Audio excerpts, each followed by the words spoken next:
Quantos estão gostando dos estudos de Apocalipse? Está ficando claro?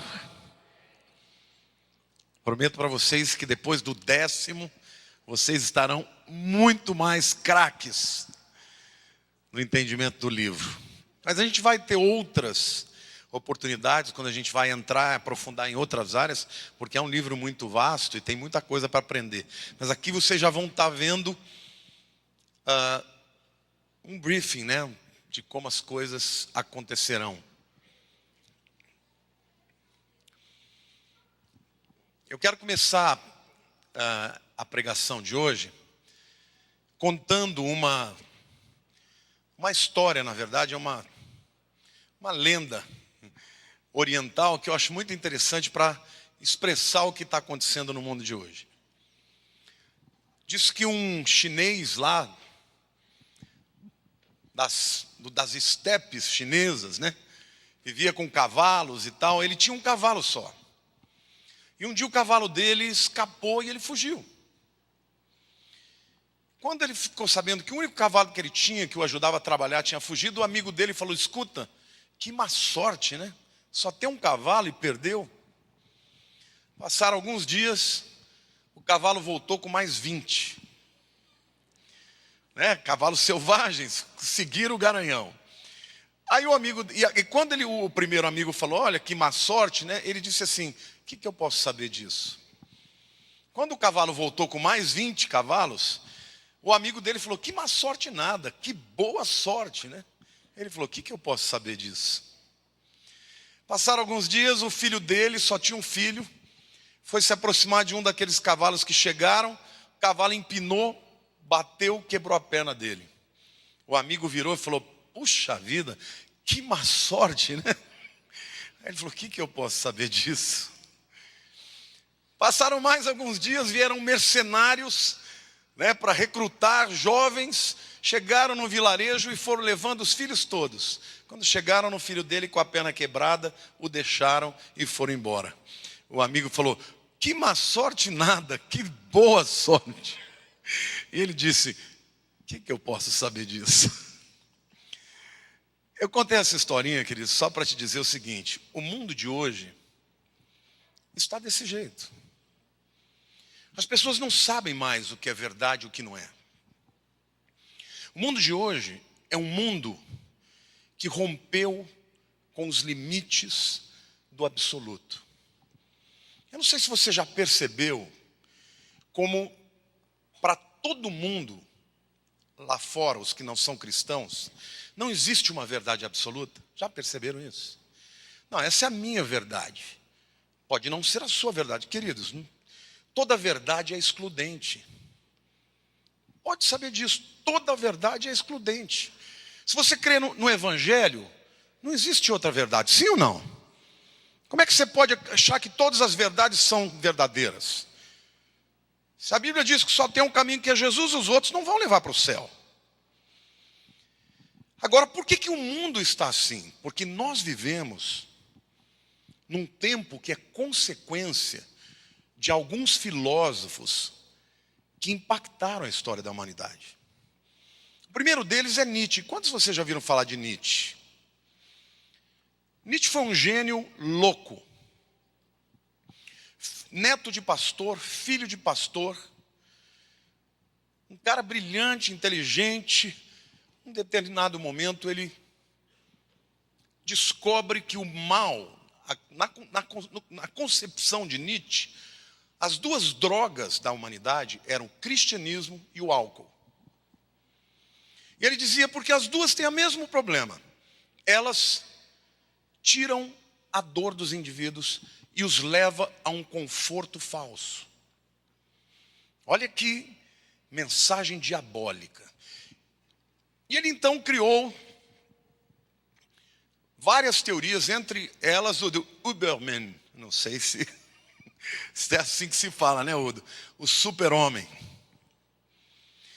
Para ele dizia o seguinte: que o cristianismo era uma religião de escravos, que nasceu no tempo do Império Romano, e, portanto, os escravos eram fracos e tinham que se livrar da sua dor e criaram subterfúgios. Por exemplo, eles diziam que a fraqueza dos homens se tornava a sua bondade. A sua incapacidade de revidar e tomar pela força, eles chamavam de perdão. E, portanto, Nietzsche introduz esses tipos de pensamentos em que Deus se torna uma fuga para os homens. Esse camarada, Nietzsche, foi tão maligno que foi ele quem influenciou Adolf Hitler. A base da ideologia do Hitler, de tomar pela força, que negócio é esse de querer o bem do outro? Porque Nietzsche dizia, que negócio é esse de querer o bem do outro? Você tem que querer o bem seu. Se você quer uma coisa, vai lá e toma. É a lei do mais forte. E ele então defendia isso com veemência. E Hitler, lendo Nietzsche, que era alemão como ele, Hitler era austríaco, mas da cultura alemã, passa essa mesma mentalidade para Mussolini, para Stalin. E Nietzsche, antes de morrer, ele conta a parábola de um louco, the madman, né, um louco. E ele diz o seguinte, que o louco ia para a praça e todo dia falava, cadê Deus? Cadê Deus? E as pessoas estavam vivendo, bebendo, fazendo tudo. Diziam, quem sabe ele não foi viajar, quem sabe ele não pegou um barco e foi embora. E ele voltava todo dia, cadê Deus? Cadê Deus? Uma hora ele diz assim, quer saber de uma coisa? Deus está morto e nós os matamos, eu e vocês. E aí as pessoas ficam olhando para ele e ele diz assim, como nós pudemos apagar com uma esponja o horizonte? Como nós podemos beber o mar com uma concha? Ele mesmo começa a fazer uma reflexão de que quando você tira um Deus absoluto, você cria uma sociedade sem referências. Aí ele diz assim, por isso, nós caímos para frente, para trás, para o lado. Será que existe altos e baixos? E ele diz, ele olha para as pessoas todas embasbacadas, e ele fala, eu cheguei cedo demais, antes do meu tempo. E ele profetiza que o século XX, porque ele nasceu em 1844 e morre em 1900, louco. Ele diz, o século XX vai ser o século mais sangrento de toda a história. E ele foi o homem que influenciou esses três tipos do anticristo. Mussolini, Hitler e Stalin. Mas eu quero perguntar para vocês, como morreu Nietzsche, que disse que a única pessoa respeitável do Novo Testamento era Pilatos? Onde morreu Nietzsche? Louco. Onde morreu Hitler? Num bunker, onde ele se matou. Stalin é um nome que não pode nem ser nomeado no país ao qual ele pertenceu e no regime ao qual ele ajudou a construir. E Jesus continua transformando a história dos homens há 2000 anos. Há 2000 anos. Essa introdução extensa eu fiz para vocês só para levá-los a pensar comigo. Se hoje o mundo já vive numa confusão extraordinária, numa dificuldade enorme de conhecer a verdade, vocês imaginaram quando a Bíblia fala que virá o tempo em que o anticristo será encarnado pelo próprio Satanás com espírito de engano? Como as pessoas vão conseguir encarar a verdade? Descobrir a verdade? Eu quero falar para vocês, na mensagem de hoje, que Deus vai usar duas testemunhas como dois agentes do fim. Não no poder do argumento, mas muito mais do que isso, no poder e na demonstração do poder de Deus e do Espírito de Deus. Amém? Você pode aplaudir o Senhor? Glória a Deus!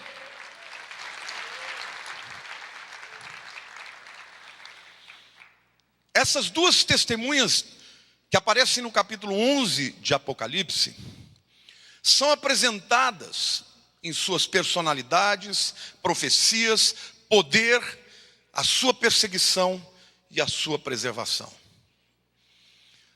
Em primeiro lugar, eu quero dizer para vocês quem eles são. Qual a sua personalidade? Apocalipse 11, 3 e 4 diz assim: darei as minhas duas testemunhas que profetizem por 1260 dias, vestidas de pano de saco.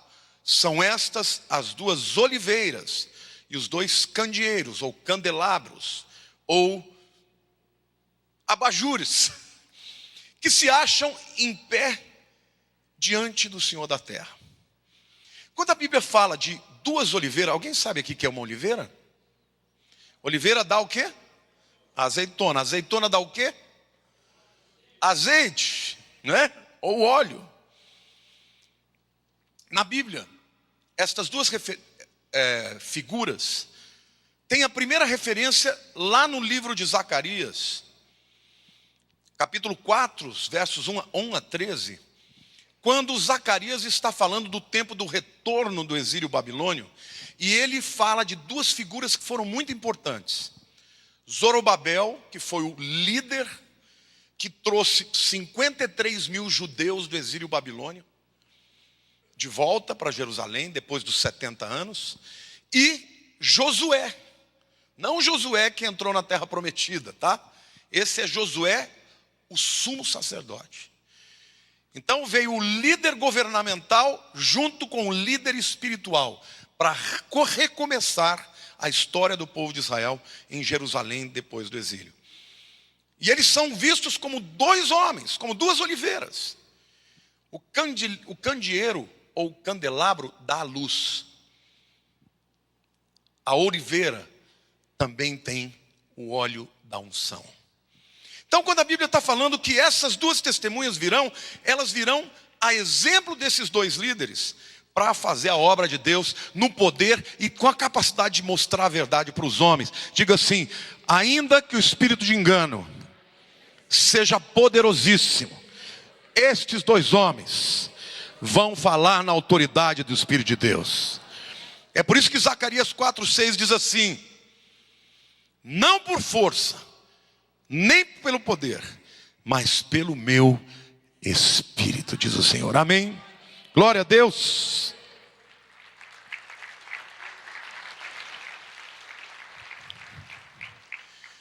Agora é interessante que Jesus chama essas duas testemunhas de minhas testemunhas. Isso denota, queridos, que Jesus tem um relacionamento especial com esses dois camaradas. Quem são eles? Um deles, nenhum teólogo discute e afirma categoricamente que é Elias. O profeta Malaquias, lá no capítulo 4, 5 e 6, diz o seguinte, vamos ler. Eis que eu vos enviarei o profeta Elias, antes que venha o grande e o terrível dia do Senhor. Ele converterá o coração dos pais aos filhos e o coração dos filhos aos seus pais, para que eu não venha e fira a terra com maldição. Alguns afirmam que Elias era João Batista que veio. E de fato, João Batista veio como precursor do Messias Jesus. Mas quando perguntaram para João Batista, lá em Lucas 1,17, se ele era Elias, ele disse: não, eu não sou. Então não pode estar falando aqui de João Batista. Malaquias está falando que Elias vai voltar. Mas deixa eu perguntar, então nós estamos falando aqui de reencarnação? Por que não? Porque Elias não morreu, foi arrebatado. Ainda hoje, Elias está lá com esse corpo que você e eu temos. Por que não envelhece? Porque na presença de Deus ninguém envelhece, meu irmão. Ele voltará com o corpo natural. Não é o corpo glorificado, não. É só depois que ele ressuscitar que ele vai ter o corpo glorificado. Então, A primeira testemunha é Elias. Vejam que coisa interessante. Elias foi arrebatado numa carruagem de fogo sem morrer, não foi? Essas duas testemunhas, depois do seu testemunho, também serão arrebatadas. Outra coisa importante a gente entender. Essas testemunhas têm o mesmo poder para impedir a chuva como Elias teve. Por quanto tempo que Elias fechou o céu lá no tempo dos profetas de Baal? 3 anos e meio. 1 Reis 17:1. Em Apocalipse 11, versículo 6, o que diz a Bíblia? Elas têm autoridade para fechar o céu, para que não chova, durante os dias que profetizarem. Tem autoridade também sobre as águas, para convertê-las em sangue, bem como para ferir a terra com toda sorte de flagelos, tantas quantas vezes quiserem. Agora, adivinhem, quanto tempo você acha que elas vão fazer não chover? 3 anos e meio. Então, certamente, a primeira testemunha é Elias. Outra coisa interessante também, o Apocalipse 11:5, né? 2 Reis 1:10 diz que Elias fez cair fogo do céu, sim ou não? Lembram do confronto com Baal, com os profetas de Baal e Azera? Caiu fogo do céu. Agora, Apocalipse 11:5, o que diz? Se alguém pretende causar-lhes dano, sai fogo da sua boca e devora os inimigos. Mais uma semelhança. É por isso que eu vou dizer para vocês, queridos, não vai ser balela, não vai ser lero-lero. Eles vão dizer, a palavra de Deus é essa. Eles vão dizer, Yeshua é o Messias. E eles vão começar a testemunhar logo após o arrebatamento da igreja, logo no início da grande tribulação. E eles vão testemunhar durante 3 anos e meio, dizendo, Yeshua é o Messias. São eles os que vão trazer a mensagem que vai converter os 144 mil.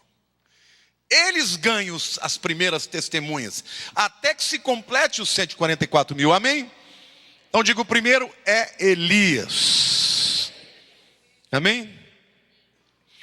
Agora, alguns estudiosos, alguns acadêmicos, alguns teólogos da escatologia afirmam que a segunda testemunha é Enoque.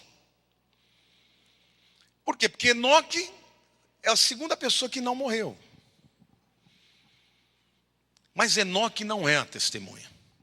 Enoque é um tipo, é uma figura daqueles que andando com Deus serão arrebatados. Quem é?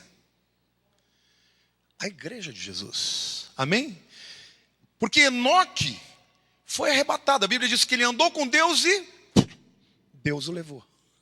Essa é uma profecia a respeito da igreja de Cristo. Nós estamos andando com Deus e de repente vamos desaparecer desse mundo. Amém? Glória a Deus. Pode aplaudir o Senhor e dizer glória a Deus.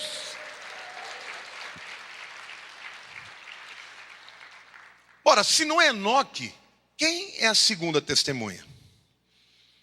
Moisés. Vocês querem ver algumas evidências?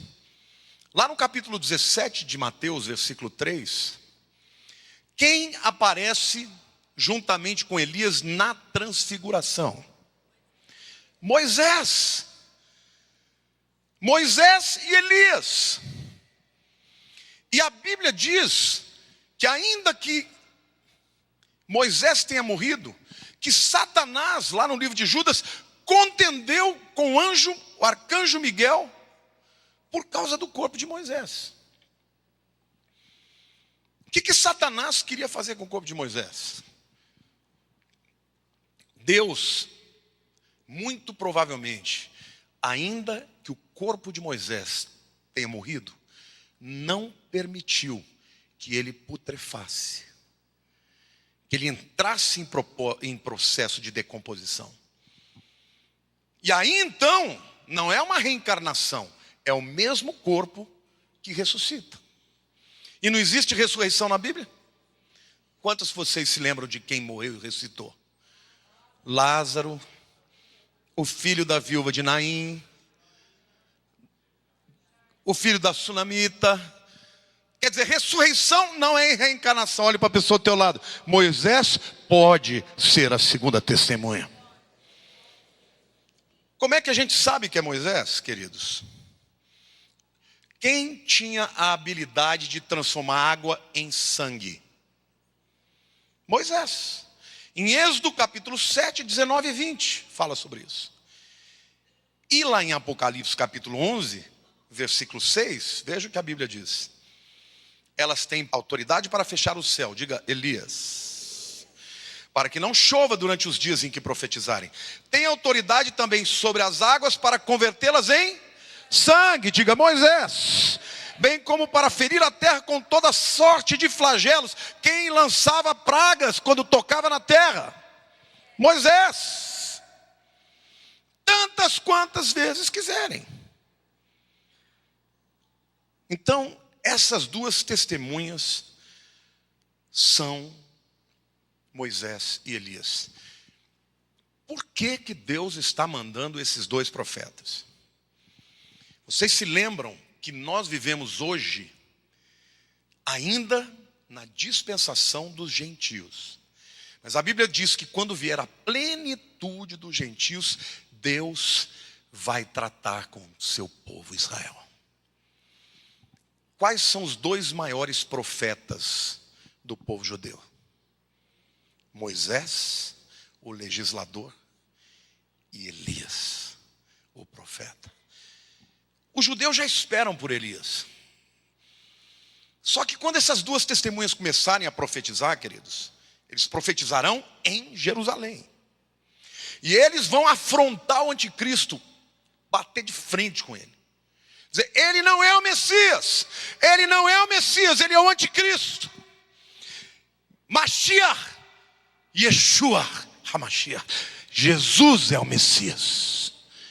E aí não é palavra contra palavra. Para que vocês saibam que a nossa palavra é verdadeira. Não vai chover durante 3 anos e meio. Para que vocês saibam que a nossa palavra é verdadeira. A água vai se transformar em sangue. E pragas e flagelos virão sobre as pessoas. Com a palavra e a pregação deles, os judeus vão começar a se converter. E os 144 mil vão começar a se formar. E de repente um grande avivamento. Começa com uma voz profética de 2 homens. E de repente a terra inteira vai ser alcançada. Deixa eu fazer um parênteses aqui, meu querido.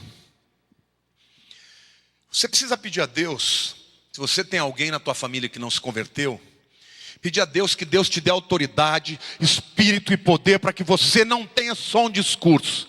Porque hoje há muitas vozes. E a igreja de Cristo precisa mais do que um discurso teológico. Precisa de poder e demonstração de espírito. Amém? Glória a Deus. Amém, irmãos?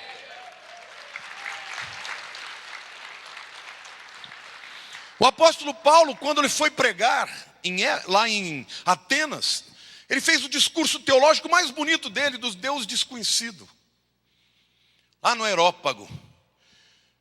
Uma meia dúzia de gato pingado se converteu. Ele deve ter ficado frustrado. Ele falou, Deus, eu saí de lá, fiquei até arrepiado de tão bom que foi meu sermão. Essa miséria de gente se converte. Aí ele sai de lá e vai para Corinto. E no meio do caminho Deus fala com ele. E quando ele chega em Corinto, ele fala, quando eu vim entre vocês, eu não vim com sabedoria humana, e nem persuasão humana, mas com poder e demonstração de espírito. É isso que a igreja de hoje precisa começar a clamar, para que Deus revele a nós, mais do que a sabedoria, revele o poder dele, através da sua vida, para a salvação de todo aquele que crê, amém? Aquele que vai crer em nome de Jesus. Essas duas testemunhas, Moisés e Elias, representam a lei e os profetas. Por isso impactarão tanto os judeus. Em segundo lugar, quais são as suas profecias? Capítulo 11, verso 3 diz assim, darei as minhas duas testemunhas, que profetizem por 1260 dias, vestidas de pano de saco. Quantos aqui sabiam que Na cultura judaica, quando o indivíduo estava querendo demonstrar arrependimento, ele se vestia de saco, panos andrajosos e jogava cinza sobre a cabeça. Sabiam disso? Quando Jacó fica sabendo que seu filho amado José morreu, entre aspas, ele bota a roupa de contrição, de choro e de arrependimento. A mensagem dessas duas testemunhas, irmãos, por 3 anos e meio, é uma só: arrependei-vos. O mundo vai ter que fazer uma escolha: se arrepender dos seus caminhos apóstatas e aceitar Jesus, ou viver o juízo que virá. Olhe para a pessoa do teu lado e diga assim: agora nós já precisamos ter uma mensagem de graça e de arrependimento. De arrependimento e de graça. Essas duas verdades têm que estar sempre ligadas. Porque a Bíblia diz assim: ou vocês não sabem que é a graça de Deus que nos conduz ao arrependimento. Graça sem arrependimento é graça falsa. Mas arrependimento sem graça é despotismo. Deus, ele primeiro mostra a sua graça e dá a oportunidade para que as pessoas se arrependam. A mensagem deles será uma mensagem de arrependimento. A vestimenta deles é de lamento. É de lamentar pelas coisas que estão acontecendo no mundo, irmãos. O mundo de hoje, as pessoas estão matando por nada. O espírito do anticristo, que foi preconizado por Nietzsche, é um espírito que leva as pessoas a não sentir dor e arrependimento pelos piores absurdos que cometem. Mas Deus vai dar uma oportunidade e vai levantar testemunhas para dizer: arrependam-se. E o mundo vai ficar impactado. Alguns se converterão, outros os odiarão. A profecia deles é tanto para judeus quanto para os gentios que estiverem naquela época. Agora, uma coisa muito interessante: de acordo com a lei judaica, com quantas testemunhas se confirma qualquer palavra? 2 ou 3. Nenhum judeu poderia ser condenado à morte por ter, por exemplo, matado, se não tivessem 2 testemunhas para dizer: ele matou mesmo, eu vi. Então Deus aqui está dizendo: estou mandando 2, os meus 2 melhores, Moisés e Elias. Se vocês não crerem, vocês vão arcar com as consequências. Deus sempre mandou 2 testemunhas quando ele ia exercer juízo. Vamos lembrar alguns? 2 homens de branco testificaram a ressurreição de Jesus. Vamos lembrar mais? 2 homens de branco testificaram a ascensão do Monte das Oliveiras. Lembra? Os discípulos estão lá vendo Jesus subir. 2 homens, varões israelitas, por que estão tão estupefactos? Da mesma forma que vocês estão vendo Jesus subir, ele vai descer. Amém? Quando Deus ia destruir Sodoma e Gomorra, quantos anjos ele mandou? 2. Deus mandou Moisés e Arão diante de Faraó. 2. Deus mandou Zorobabel e Josué, Pedro e João, Paulo e Silas, Timóteo e Tito. Quando ele enviou 70, enviou de 2 em 2, porque o testemunho de 2 tem mais autoridade do que 1. Então, querido, se você não tem o seu segundo, aquele que anda com você, que divide as suas lutas, saiba que você está perdendo. Mas quando alguém tem o seu, que anda ao seu lado, tem mais autoridade para vencer as lutas contra o diabo. Amém? Todos nós precisamos daquele amigo que junta conosco na hora da guerra. As 2 testemunhas seguirão esse padrão. E a sua mensagem é muito importante. É o último chamado para o arrependimento. Deixa eu fazer uma pergunta. Quantos de vocês, em algum momento da sua vida, da sua reflexão, você tem uma vontade tremenda de se arrepender? Da letargia, do sono, da preguiça espiritual, de viver uma vida de pecado. Quantos sentem isso na sua vida? Queridos, esse é o Espírito de Deus que está movendo sobre a sua igreja. Porque Jesus vem buscar uma igreja limpa, sem mácula, sem ruga. Eu não estou dizendo que a gente vai merecer, não. Eu estou dizendo que é o Espírito de Deus quem provoca em nós esse sentimento. E esse sentimento nos leva a confessar, a querer estar mais perto de Jesus. É isso que combate o espírito da mentira, o espírito do engano, o espírito do anticristo. Em terceiro lugar, eu quero falar do poder dessas testemunhas. O versículo 3 diz assim: darei as minhas 2 testemunhas que profetizem por 1260 dias. Quantos? 1260 dias são quantos meses? 42.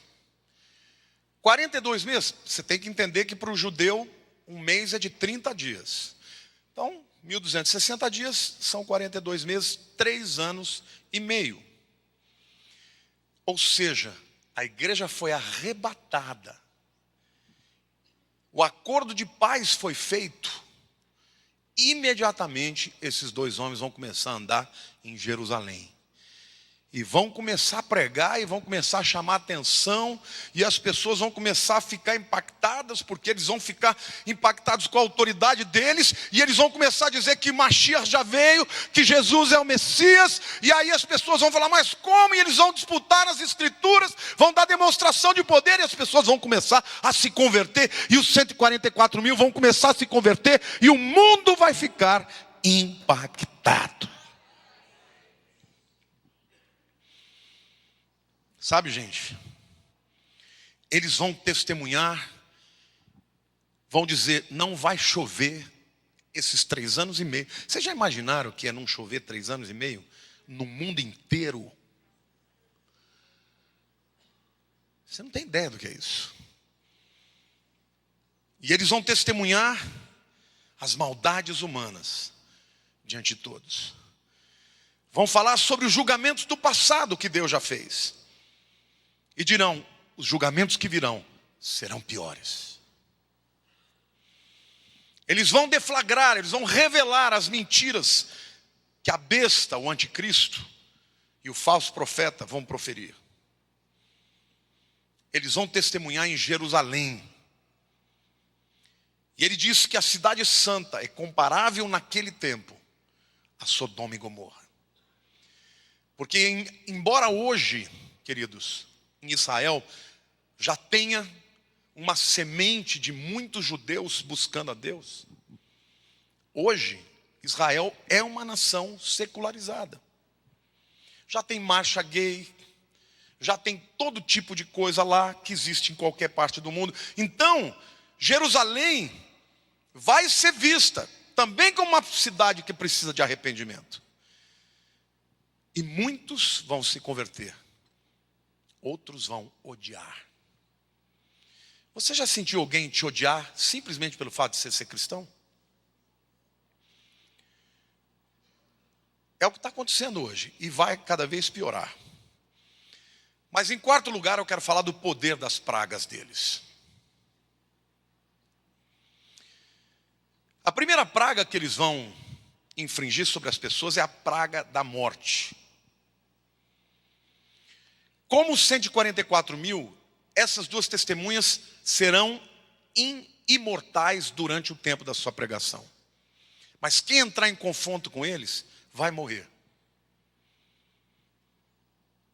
Polícia provavelmente vai querer prendê-los, vai sair fogo da boca. Eu não sei se isso é literal, ou se o fogo da boca é literalmente a palavra que sai da boca e pá! Você já pensou?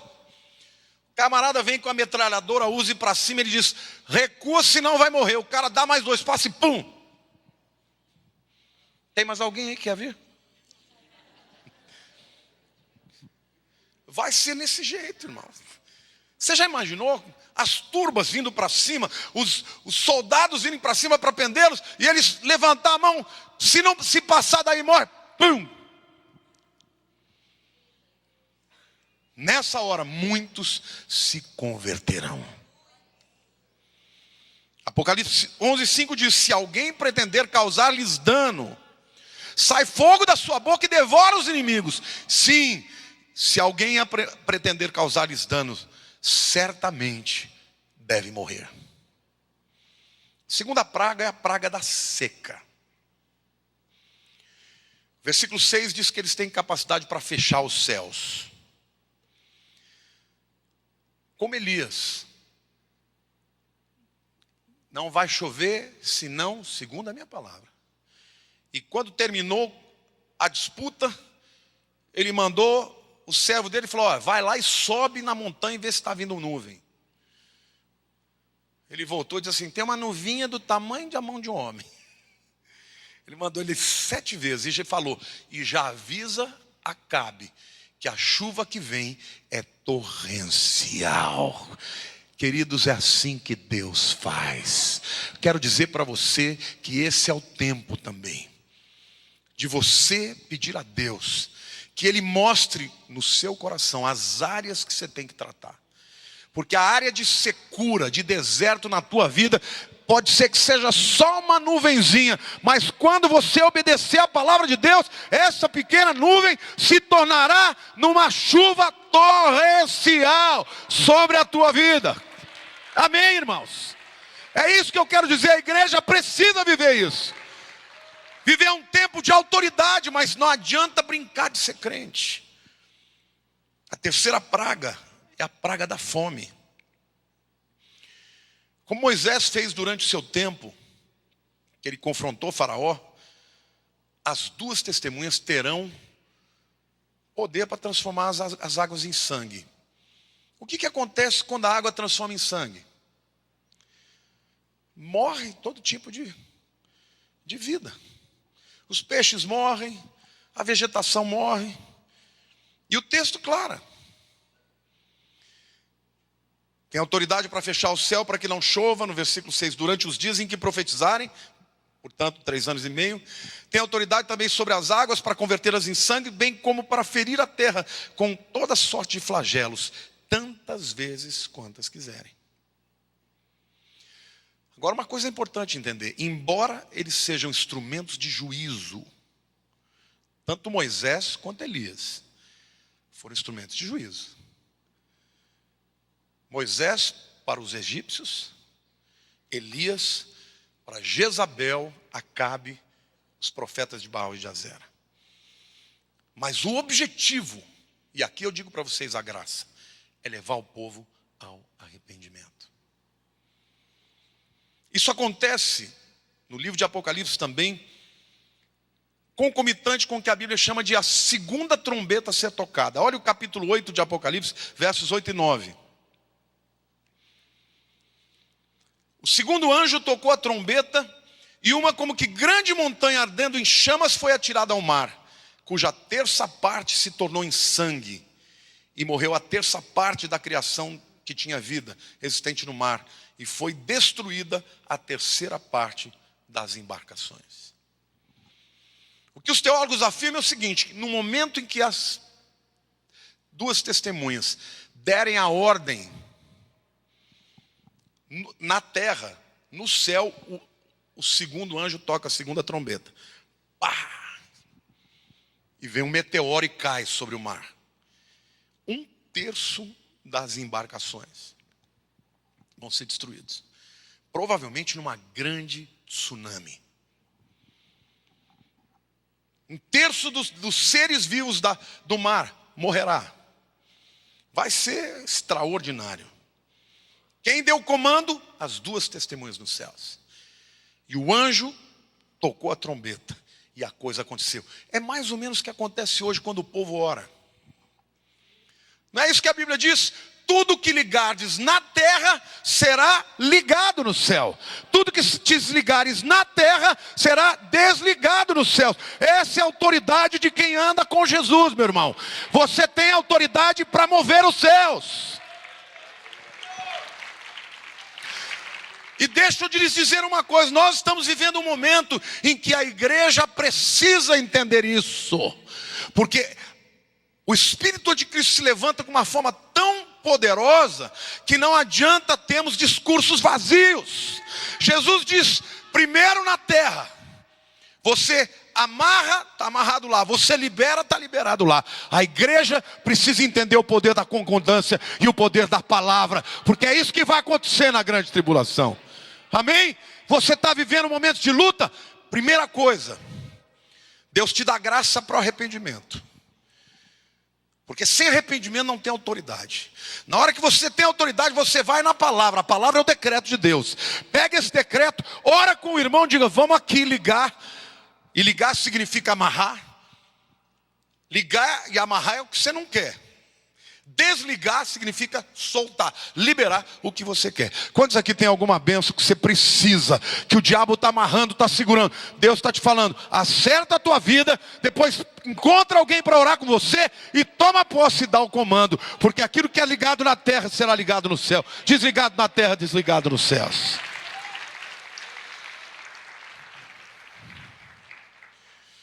Em quinto lugar, a Bíblia diz que eles vão ter uma grande perseguição ao final dos 3 anos e meio.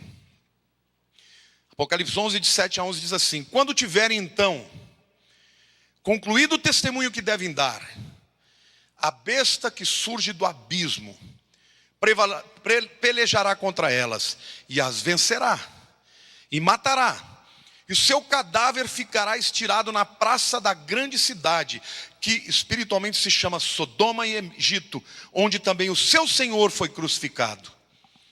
Então muitos dentre os povos, tribos, línguas e nações contemplam os cadáveres das suas testemunhas por 3 dias e meio e não permitem que esses cadáveres sejam sepultados. Queridos, nós estamos falando de um texto de 2000 anos. E a Bíblia está dizendo que quando eles morrerem, as pessoas do mundo inteiro vão ver os corpos deles lá em Jerusalém. Como é que pode isso? Esse texto mostra que Apocalipse não era para aquele tempo. Hoje, eu posso ver. Todo mundo dentro do metrô, com o seu celular vendo acontecer. Outros em casa, na internet, falam, gente, olha aqueles 2 camaradas doidos que ficavam pregando, eles morreram. Olha lá, eles estão em praça pública, o mundo inteiro vai ver. E a Bíblia diz que as pessoas vão se alegrar. Porque enquanto eles pregarem, e as pessoas ficarem atemorizadas com sinais, eles vão ficar apavorados. Meu Deus, ou eu me arrependo ou vou me ralar. Mas quando eles morrerem, porque os anticristos matará, as pessoas vão falar, ufa, pensei que eu ia ter que me converter. Ufa, perder então não é de Deus. E vão trocar presentes no mundo inteiro. E por 3 dias e meio, eles vão ficar mortos ali.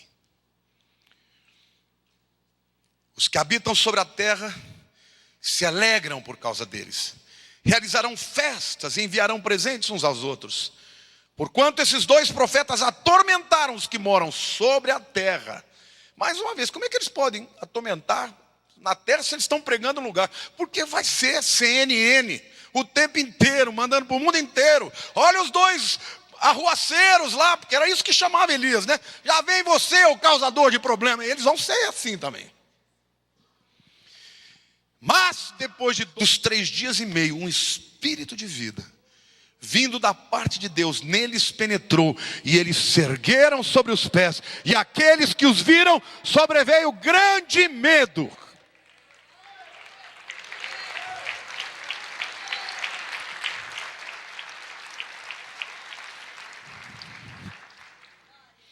E aí então, a morte das testemunhas pela besta, que sobre o abismo, acaba por se tornar a última manifestação profética do poder dessas duas testemunhas. Deus permite que eles sejam mortos para gerar essa expectativa de vencemos, e mais uma vez serem frustrados diante da ressurreição. E quando eles ressuscitam, eles são arrebatados para os céus. Versículo 13 diz assim: naquela hora houve grande terremoto e ruiu a 10ª parte da cidade. E morreram nesse terremoto 7.000 pessoas, ao passo que as outras ficaram sobremodo aterrorizadas e deram glória ao Deus do Pai. Então deixa eu fazer um resumo. A igreja é arrebatada, o anticristo faz o acordo de paz de 7 anos, então vocês fiquem de olho.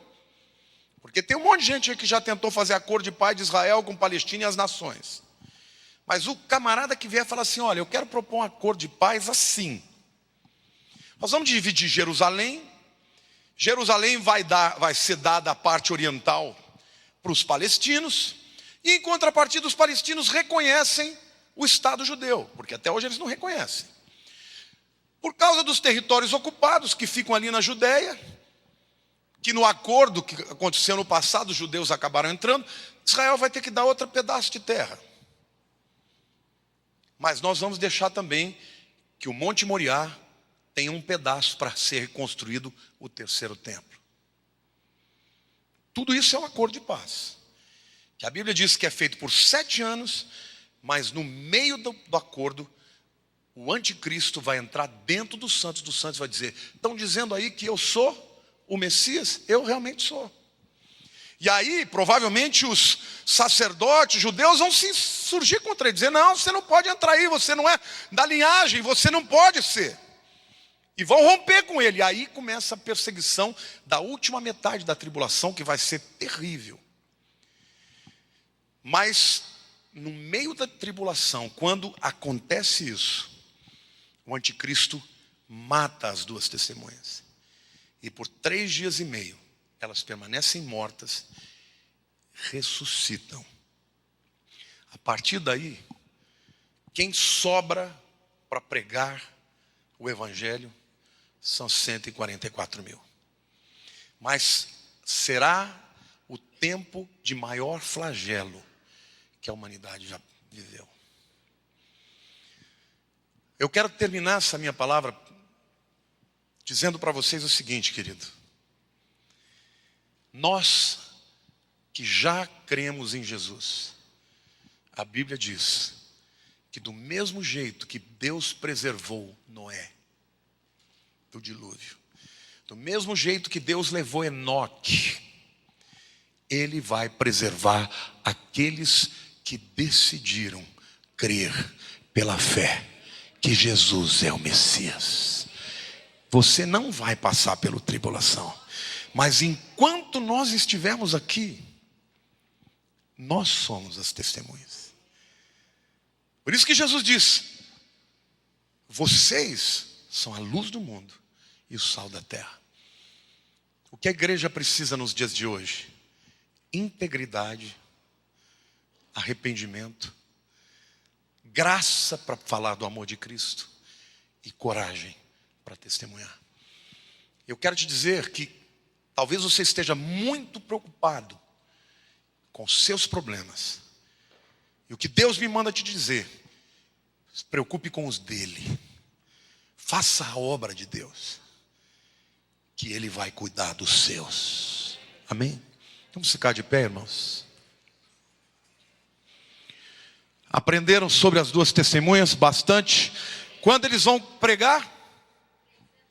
3 anos e meio. A primeira metade ou a segunda? Primeira. Quem são eles? Elias e Moisés. Que poder eles têm? Fechar o céu e transformar a água do mar em sangue e produzir pragas. Quem os matará? O anticristo. Quanto tempo eles permanecerão mortos? 3 dias e meio. Quem os verão? O mundo inteiro. De que jeito? Televisão, internet e tudo mais. Glória a Deus. Depois de 3 dias e meio, o que acontece?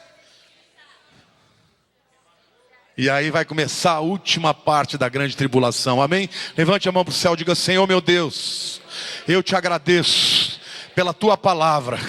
Eu te agradeço pela tua graça.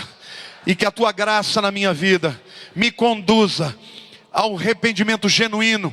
Senhor, que enquanto eu estiver na terra, eu seja luz do mundo e sal da terra, para pregar que Jesus é o Messias, o Salvador da humanidade. Ainda que os homens digam que ele é fraco, só ele venceu a morte, e todo aquele que nele crê também vencerá a morte, para a honra e glória do nosso Deus. Aleluia, aplauda, Senhor. Deus te abençoe.